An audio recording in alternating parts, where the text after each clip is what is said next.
Hi, I'm Julie Ouellette with First Choice Advisory Services, and I'm here to talk today about senior housing and how the housing and care can possibly help you down the road. The first thing I want to bring up is talking about the move with your loved ones. If you are the person who needs to make the move, or if you are a loved one caring for someone who could probably benefit from a move, the first thing to know is try to have as much open communication as you can. Talk about what's would be desired, what would be frightening about a move, and how it could affect both of you, the care provider and the receiver as well. And just have as much open communication as you can. If your loved one has dementia, that isn't always easy. And so there is a stage with dementia where we sometimes suggest therapeutic fibs. And that is sharing with someone, I need to go out of town for a couple of days, so I need to take you to a place where you can get the care that you need and deserve. And let that roll into a potential long-term relationship for that individual. Make it less scary by being less permanent initially, and over time, that individual often relaxes, and the place he's visiting, he or she are visiting, becomes their new home. And that becomes comfortable. It's really okay to use therapeutic fibs in the later stages of dementia. It's less anxiety and agitation causing for all involved. And also ask your doctor for help. They can help give you some tips on conversation. And another question I want to address is when to make the move. Folks, it would be lovely if you could stay at home for the rest of your life, but that doesn't work for all of us. So some folks need to make a move, and that is a very personal decision between you and your loved ones as well. If you're home alone and don't have someone else to help care for you, the decision might have to come sooner rather than later so that you can get the support that is needed. If you have a loved one, it's going to depend on what might be the breaking point as far as what they can provide for you. It's both emotionally and physically draining to be a caregiver and a care receiver. So talk amongst yourselves and say, okay, if it comes to me no longer driving, do I need to make a move? If I need help getting to and from the bathroom, or getting in and out of bed, or just transferring, that could be the time that it's necessary to make the move. But do your best to understand when you are at a point where it's not safe anymore, or when it's no longer safe for the loved one caring for you anymore. It's hard on all concerned. So just think about that thoughtfully before you say a definite no. Lots of people, once they do move, say, oh my gosh, I wish I'd done this a year ago. Life could have been easier. And they find joy in the community or the care home that they go to. So keep an open mind. I'd also like to talk about the 6 levels of senior housing. There are 6 different types here in Oregon. I'm not quite sure what Washington has, but in Oregon there are 6. The first one is independent living. So you're still able to manage all of your activities of daily living. You don't need help or support with getting up, going to the dining room, etc. You can manage that on your own. Independent living often comes into play when people are no longer driving, or they're lonely, or they just want more activity and socialization around them. I'm a very social human being, so I know when it's my turn, I'm going to be right in there jumping in because I want that stimulation and activity and friends and neighbors to join in with. Independent living offers anywhere from 1 to 3 meals a day. They provide all 3, but included in the rent, it might be 1 to 3. They also offer lots of social programs. They offer transportation to and from grocery stores and banks and maybe even to the casino and such.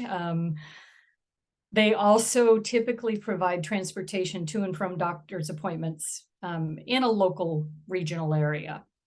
Often it's a 5-mile or 10-mile radius from where the building itself is. That typically can run anywhere from, and we're talking 2023 numbers here. So the year 2023, we're seeing pricing range from about $3,000 up to $7,000 or $8,000 a month, depending on how large of a unit you want and the location of the community and the type of community. But $3,000 a month is probably the least expensive you're going to find for housing and meals and activities. You get actually quite a lot. All the utilities are usually included except telephone and perhaps Wi-Fi. So it's a really good deal. You're not paying taxes anymore, which is nice. The next level of actual care is assisted living, and that's kind of a lighter level of care with more socialization. The staff in assisted living, there's typically one caregiver for about 14 to 20 residents. So every building's a little different, and it depends on the level of need in the building at the time as to how they staff for it. Most assisted livings are able to respond to a call light when you call for help within anywhere from 3 to 15 minutes, the average being probably 7 to 10 minutes. So that's what you want to look for. They offer always 3 meals a day plus snacks. They can provide medication management. And with Parkinson's, we all know the medication management is very crucial. They'll provide assistance with activities of daily living, such as bathing, dressing, grooming, toileting, escorting to and from the dining room or to and from activities. They also typically provide transportation as well. So you can go on outings or just get to and from your medical appointments. It's an apartment style living. You have your own either studio, 1 bedroom or 2 bedroom, and they typically range anywhere from about $6,000 to $10,000 a month. Another level of care is a secured memory care. And with memory care, you must have a diagnosis of dementia to move in. So if someone has cognitive loss but doesn't have a diagnosis of dementia, you will need to get that from your primary care provider before move-in would be allowed. In memory care, it is a secured unit, typically secured by either a key fob that opens the door or an electronic keypad. So it's for folks that can remember a code to get in and out, so the family members are able to get that code, or a key fob to get in and out, but the residents typically don't know how to do that. They offer activities. They help with all of the activities of daily living. All 3 meals plus snacks are provided. Some memory cares have buses as well, and they might go out on country drives or, again, to and from medical appointments. Typical staffing is about 1 caregiver for every 7 to 10 residents. If the staffing gets higher than that, I won't refer there. You need at least 1 caregiver for every 7 to 10 residents, and I prefer closer to the 7 range. because there's a lot of work in memory care. Folks need a lot of redirection and a lot of tender, loving care. So we want to make sure the access to that is appropriate. Another level of care, which I'm a huge fan of, are the local adult care homes. Some of you may have heard care homes referred to as foster care homes. The adult care homes are only licensed for 5 residents in the state of Oregon. So you have at least one caregiver for every 5 residents. And sometimes you'll have 2 or 3 caregivers if it's a family-run business and the family members are there. But at any given moment, there has to be at least one on site providing care.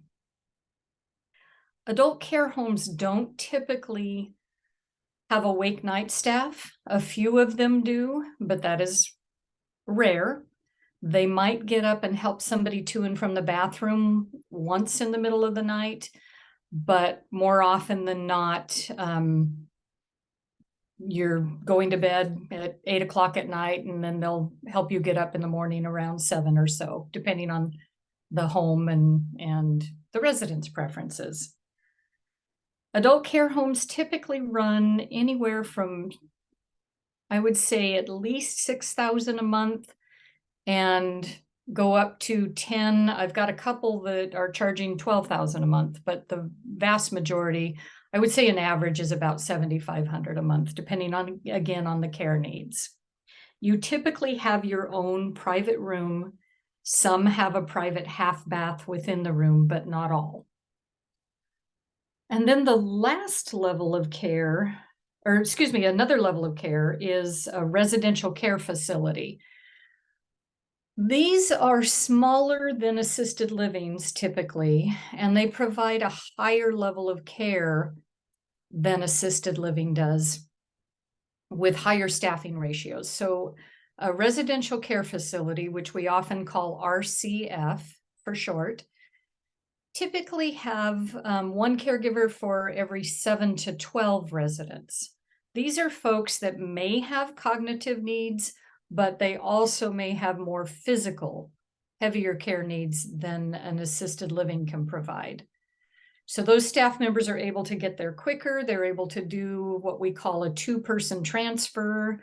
They're often able to manage a higher, what we call acuity level, so a level of care needs based on the increased staff. The prices for an RCF generally range, I would say 7 to 10 or 11,000 a month, because you do have higher staffing ratios. It's most often a studio apartment with either a half bath or sometimes a full bath. Folks at this level of care always have someone escorting them in the shower. So the shower rooms are quite large and fully handicapped accessible, so there's not often a shower in the room itself, but there is definitely a toilet and sink, so you can manage that within your own room. Pricing for that, I think I mentioned, is about 7 to 11,000 a month. And then the last level of care is what we used to call a nursing home. It's now referred to as an intermediate care facility.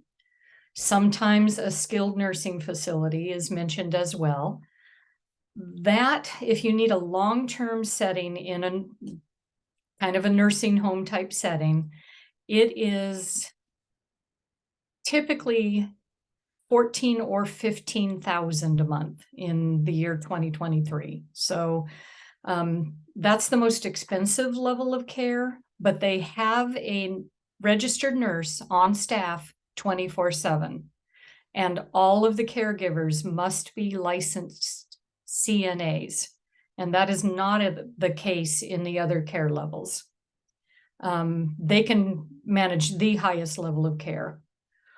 One thing I want to assure you, all of these levels, except perhaps independent living, can manage people through end of life.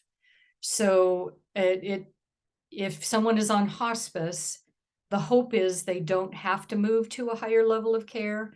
It truly depends on the care needs as to whether or not you can go through end of life in assisted living. But typically, the residential care facility, the adult foster care homes, the memory cares, and of course, the nursing homes, you can go through end of life. So there is some comfort in that.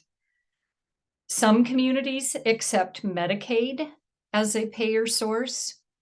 Some communities don't. And then if you are a veteran, there's also a veteran's benefit that you may be able to access to help pay. And for those of you that have long-term care insurance, that can also help be a payer source. And then the balance are, of course, private pay.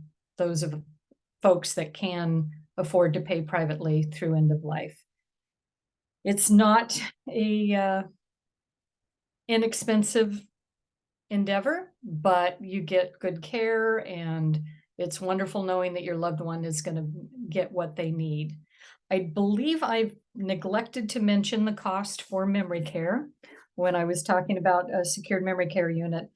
Those typically range about $7,500 to up to $12,000 a month, with the average being about $9,000 a month for a secured memory care. Again, that all depends on the care needs, whether you're in a private unit or a shared unit, and the location. So we are here to help if you have any questions. The pro can give you our phone number, and we'd be happy to assist. Thank you.